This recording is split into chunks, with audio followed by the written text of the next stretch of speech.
For anyone who just made the same mistake that I did, here are the 3 tools and cloth that you're gonna need to reset your brake calipers. This can be done on your front wheel, it can be on your back wheel. It pulls the wire all the way through, all the way to here, and it pulls down on some wire in here that closes the brake pads. And because no disc was actually in there, it squeezed onto nothing, and you can see that it's a little bit more thin than it usually would be. Now, I do have a trick that can fix that, taking out the brake pads, and that's super simple. You just take some needle nose pliers and you pull down on this little piece of metal. Should look something like this. Maybe try to close up that gap a little bit, the point where it's right there.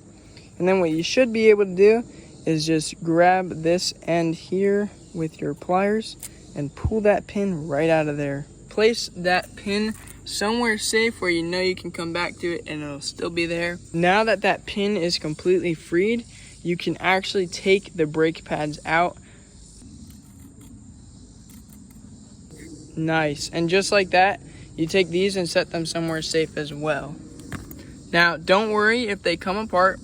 It's very easy to put it back together, but kind of hard to keep it there.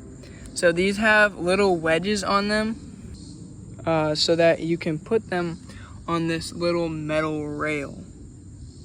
If you just line it back onto that metal rail, you're good. Now here's where the tricky part actually comes in. After I pulled this brake and it pushed that in, this is the actual mechanism that comes out. This little piece right here is going to be the pain of this whole thing. So you might be able to tell that that's sticking out by about 1 millimeter.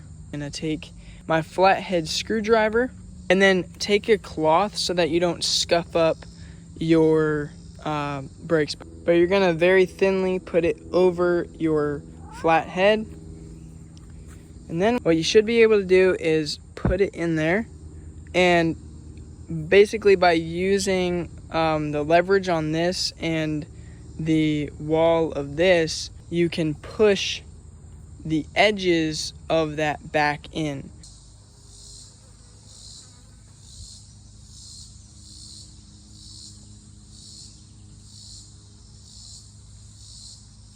See how it's kind of pressing in there right now? That's what you want.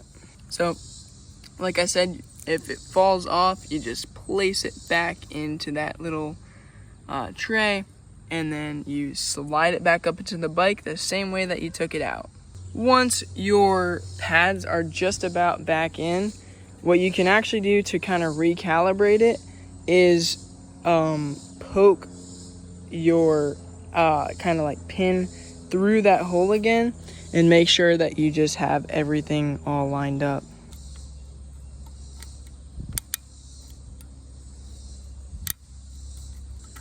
There we go, nice and easy. And then again, same thing, you're just gonna take your needle nose pliers and you're gonna bend it out of where you had it. But the idea of this is that while you're riding, it doesn't pop out. Now all you gotta do is put the wheel back in there and you're good.